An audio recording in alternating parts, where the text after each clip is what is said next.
សួស្តីបងប្អូនតើឥឡូវយើងមកកែលំហាត់ប្រតិបត្តិគណិតវិទ្យាថ្នាក់ទី7ទំព័រ122ធនមាត្រណាគេថាតាមរូបខាងក្រោម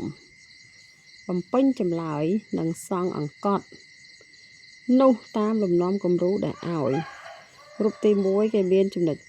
2គឺចំណុចបែបហ្នឹងហើយយើងគូបានអង្កត់1គឺយក0បូក1បានចំនួន1អង្កត់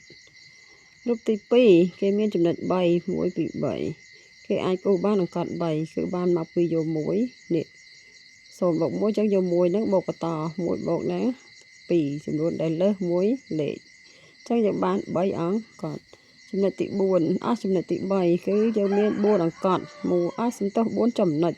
1 2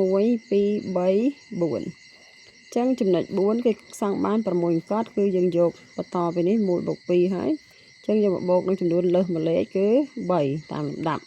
1បូក2 3 3បូក3 5 1ចឹងបាន6អង្កត់ចុះចំណុចទី5រូបទី4គេមាន5ចំណុចតើគេអាចសង់បានអង្កត់ប្រមាណហើយគេគូរបៀបម៉េចណាបានមកពីប្រមាណបូកប្រមាណតោះយើងមកមើលចម្លើយទាំងអស់គ្នាបើយើងមានចំនួន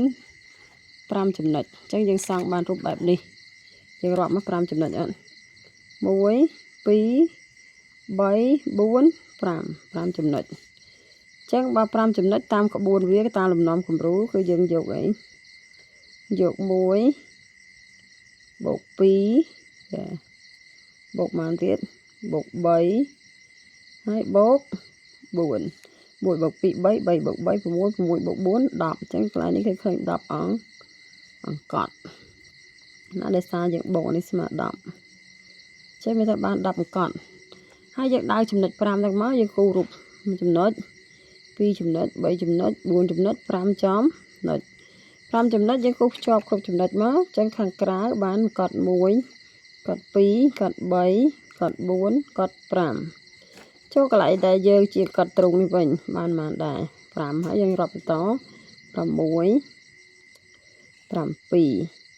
អង្កត់9អង្កត់10អង្កត់អញ្ចឹងយើងគូអង្កត់បានទាំងអស់10ហើយនឹងត្រឹមត្រូវតាមចំណុចដែលគេឲ្យណាអញ្ចឹងនេះជាចម្លើយដែលយើងត្រូវបំពេញនៅក្នុងប្រតិបត្តិ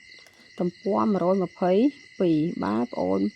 គូរពឬមិនតាន់កន្លែងណាណាគូរពមិនកើតឬក៏ឆ្ងល់កន្លែងណាអាចខមមិនសួរខាងក្រោមបានណាអ្នកគ្រូនឹងរីករាយទទួលចម្លើយបងអូនហើយនឹងឆ្លើយនៅពេលដែលទុំនេះ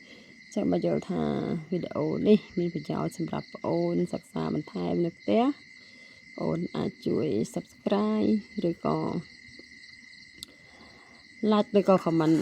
បន្ថែមសួរបន្ថែមណាអរគុណ